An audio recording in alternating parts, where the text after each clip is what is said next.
To the phones we return. Here's Todd in Charlotte, North Carolina. Your thoughts? How are you doing? Hi, Mr. Limbaugh, mega dittos. Thank you, sir. So I have been ecstatic with this president, and I grows happier every time I hear him or even hear about his tweets. I loved everything he said. He's becoming more and more my favorite president ever. So I love his courage, and just seeing that bitter, gummy Nancy Pelosi with her Depends in a wad twisting every time something is mentioned is kind of You think bizarre. that's what the problem was? You think the Depends were kind of creeping up the crevice there? I thought it was maybe the adhesive for the I'm having a minute. The dentures, yeah. You think the Depends was kind of wadded up, huh? Yeah, I do. She's probably so loaded with some stuff she probably needed a second pair on. So, but the Democrats in general, they're just always bitter. They don't even show any want to attempt to get to the other side. They're kind of like what you say, the Palestinians. They start with let's start with killing all the Jews from there. That's what Democrats are. We're not going to start with anything but defeating the Republicans. There's no working with people. It's just defeat them. And they need to be defeated. Amen, bro. Amen. It is interesting to hear other people's reaction to this speech last night. Well, I like to put myself in the shoes of the Democrats. It may be a waste of time, but it's not if the purpose of it is entertainment, and for me it is. So I don't live any longer with the hope that the Democrats can be persuaded. I don't care what Trump's reputation as a persuader is. I mean the Democrats in that body last night, the Democrats in the House and Senate. I understand there are Democrats listening to this program who will convert or be persuaded randomly, and it happens frequently in small numbers, and it has for the entire period of time we've been on the air. But in mass numbers, it doesn't. I don't expect it to. And I don't expect the Democrats in Congress to all of a sudden realize that they have been wrong about Trump. They can't. They're locked in their position.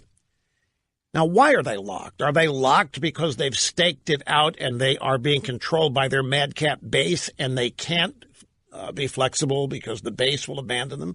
Or is this who they really are? Well, it depends on which Democrat you're talking about. I'll be honest, I think Chuck Schumer is not nearly the lunatic radical that the people who vote for him are, but he's still a radical leftist. But I think Chuck Schumer is a Democrat who would move off of some Democrat positions if he weren't afraid of his base. He's a guy that if compromise was the order of the day, I think he could compromise with him. But he can't ever, as long as the people that vote for him remain the people that vote for him. Other Democrats, they're hopeless. There is no way they can ever modify. They go into a speech like last night. You have to examine, okay, what is their mindset? What are their desires? What do they really think of Trump when this thing starts last night? And I believe that most Democrats, and especially Democrat voters who do not watch anything other but drive-by media, really think that Trump is insane, really believe that Trump is unbalanced. They really believe that he is suffering from dementia. They really believe that he doesn't read. They really believe that he doesn't know anything. And so they go into events like this fully expecting to see it. They don't believe Trump can mask it or hide it.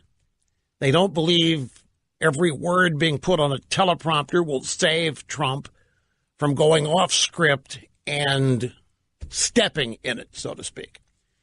So What happened last night happens, and they are clueless. They're lost. It doesn't compute. And what they're really mad about last night, and remain angry today, is that Trump hit a home run. They are angry that Trump did it. They're angry that Trump isn't who they have been portraying him to be. They're angry that America is improving with Trump's policies. They are angry that Trump is an outsider and nobody, know nothing, is able to come in and reduce African-American unemployment in 1 year lower than it's ever been, with the Democrat Party ostensibly being on the case, trying to make it happen for 50 years. So their anger last night, and there are many spokes on the wheel of their anger.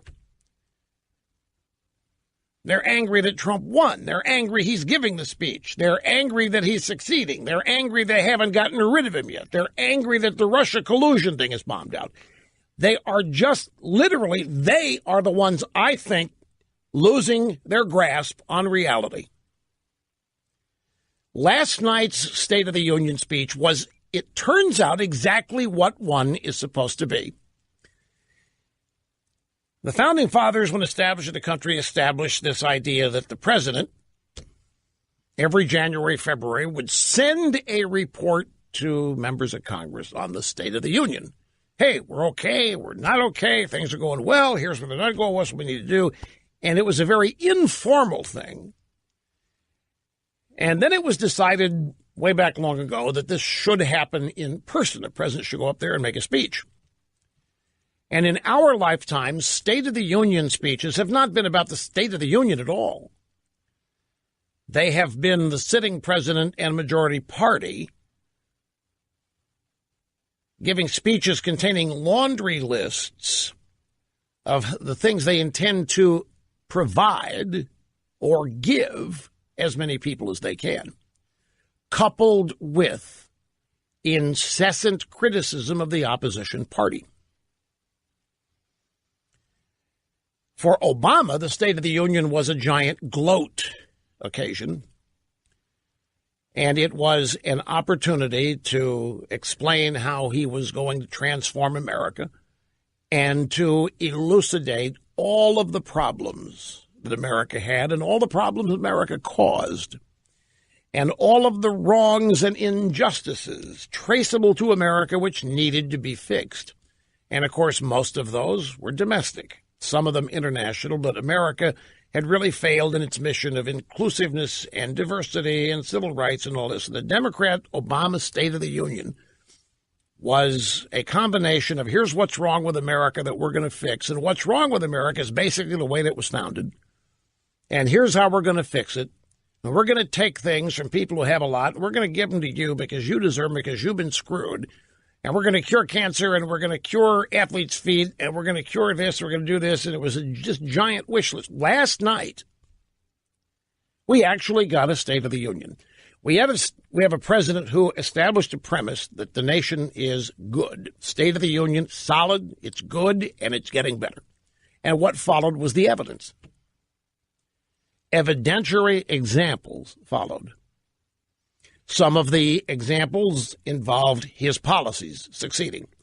Other examples were the stories of his guests in the gallery that he detailed.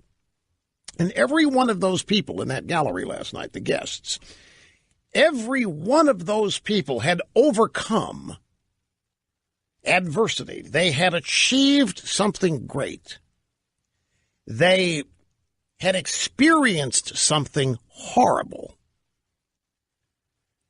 But they were brought into the room to have it explained to them that everybody's hearts in America were with them once it was learned what had happened.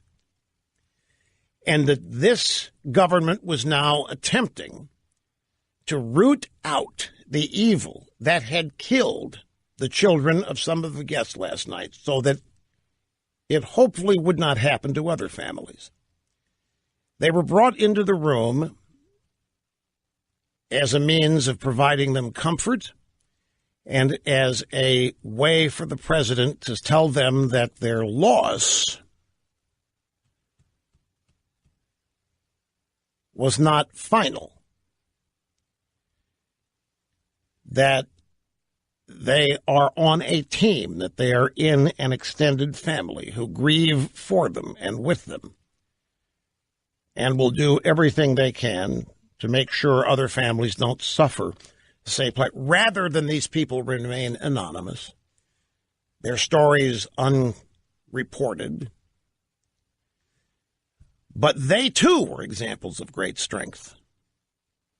They, too, were examples of the unique American spirit. So we had a State of the Union that was a State of the Union with evidence. Example after example after example. It's not going great because I say so, Trump said. It's going great because it is going great. And his message was, and this is where he has this bond with the people that support him that remains somehow mysterious to people that don't understand it. He let it be known to each and every one that he believes, well, first and foremost, that he loves this country. Unabashedly loves this country. Thinks this is the greatest country and wants everybody who lives here to think the same thing. And he thinks it's the greatest country because of its people. And there was the bond, a connection, once again being recognized. The people he brought into the gallery, the young man from North Korea who engaged in a 2-year journey against death and torture just to become an American. That's all he wanted, just to become an American. Admitted to his captures in China that he was a Christian. That's a death sentence. He admitted it. He went all through Asia, Vietnam, just to become an American. The value was also clear in showing oppressed people all over the world that there is hope for them because of the United States. But the other message was that you can do it. These people overcame their obstacles individually as part of an extended American family and nation. And Trump loves it and realizes that it is what it is. We are what we are. Our country is what it is because of our people and our founding. So it genuinely was a State of the Union. It was a beautifully presented, truthfully illustrated State of the Union. And the message was, we're just getting started. It can be even better. And it was a call to action and an expressed desire for everybody in that audience to climb on board and participate. I thought it was wonderful. I thought it was in some ways a speech only an outsider and a non-establishment type could give, because it takes an outsider to see America this way when inside that beltway. Back in just a second.